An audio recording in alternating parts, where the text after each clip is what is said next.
வேகமாக செயல்படக்கூடியவர்கள். குறிப்பாக என் தமிழ் சமூகத்தினுடைய இளைஞர்களுடைய மகத்தான ஆற்றலை நான் அறிந்தவன். எனக்கு தெரியும். இன்றைக்கு பேசுகிறார்கள், இந்த லஞ்ச லாவணியத்தை பற்றி பேசுகிறார்களே நண்பர்களே, உங்களுக்கு சொல்லுகிறேன், என்னுடைய தமிழ் சமூகம் விழிக்க தொடங்கி இருக்கிறது என்று நான் நம்புகிறேன். இந்த தமிழ் மண்ணில் இருந்து லஞ்சம் லாவணியம் பெரியவர்கள் விரும்புகிறார்களோ இல்லையோ, இந்த தமிழ் மண்ணில் இருந்து லஞ்ச லாவணியத்தை இன்னொரு 10-15 ஆண்டுகளில் எம்முடைய இளைஞர்கள் அப்புறப்படுத்த போகிறார்கள் என்பதுதான் வரலாறு. இது நடக்கப் போகிறது. யார் விரும்புகிறார்களோ விரும்பவில்லையோ, எம்முடைய மாணவர்கள் இளைஞர்கள் லஞ்ச லாவணியத்தை என் தமிழ் சமூகத்திலிருந்து அப்புறப்படுத்தக்கூடிய தருணம் நிச்சயமாக நடக்கப் போகிறது. என் தமிழ் சமூகம் நேர்மையான ஒரு சமூகமாக உருவாதா என்று ஏக்கத்தோடு எண்ணி அந்த அடிப்படையிலே செயல்பட்டதனுடைய விளைவாக 24 ஆண்டுகளிலே 24 முறை மாற்றப்பட்ட பொழுதும் என்னை இடமாற்றலாம் முடிய என்னுடைய கொள்கையை ஒரு காலம் மாற்ற முடியாது என்று உறுதியோடு இருந்த இடத்திலே சொல்லுகிறேன் நண்பர்களே.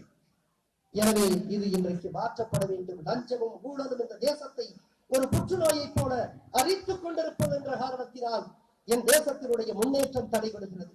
என்னுடைய சமூகத்தினுடைய ஏற்றங்களும் மாற்றங்களும் தடைபட்டு போவதற்கு அடிநாதமாக இருப்பது லஞ்சமும் ஊழலும்.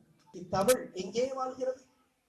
இன்றைக்கு நான் நாளை இதே நேரத்திலே உத்தரப்பிரதேச மாநிலத்திலே லக்னோவுக்கு 100 கிலோமீட்டருக்கு அருகே இருக்கக்கூடிய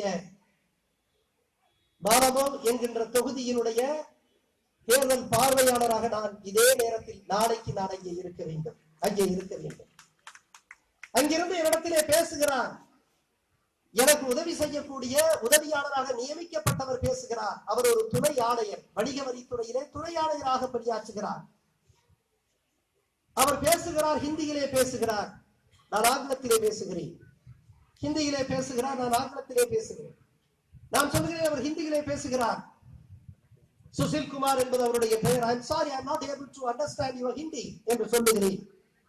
எனக்கு உன்னுடைய ஹிந்தி தெரியாது என்று சொல்லுகிறேன். அவருக்கு ஆங்கிலம் தெரியவில்லை. அங்கே ஹிந்தி பேசுகிறார்கள், அதிலே பெருமை கொள்ளுகிறார்கள். ஆனால் எம்முடைய மக்கள் ஆங்கிலம் பேசுகிறார்கள், அதிலே கர்வம் கொள்ளுகிறார்கள். தமிழ் பேசுவது இல்லை. பஞ்சாபிலே இருக்கிறது. அங்கே இருக்கக்கூடிய மாவட்ட ஆட்சித்தலைவர் உத்தரவு போடுகின்ற பொழுது பஞ்சாபி மொழியிலே போடுகிறார்கள். ஆனால் இங்கே அப்படி இல்லை. எனவே என் தமிழ்நாட்டில் இல்லாது போன இந்த தமிழை வாழ வைப்பவர்களாக, அடுத்த தலைமுறைக்கு இந்த தமிழை எடுத்துச் செல்லக்கூடிய ஏற்றமுடையவர்களாக எம்முடைய அரசு பள்ளியிலே இங்கே படிக்கக்கூடிய பிள்ளைகள் செய்கிறார். மேலும் செய்திகளை உடனுக்குடன் அறிந்து கொள்ள சற்று முன்னுடன் இணைந்திருங்கள்.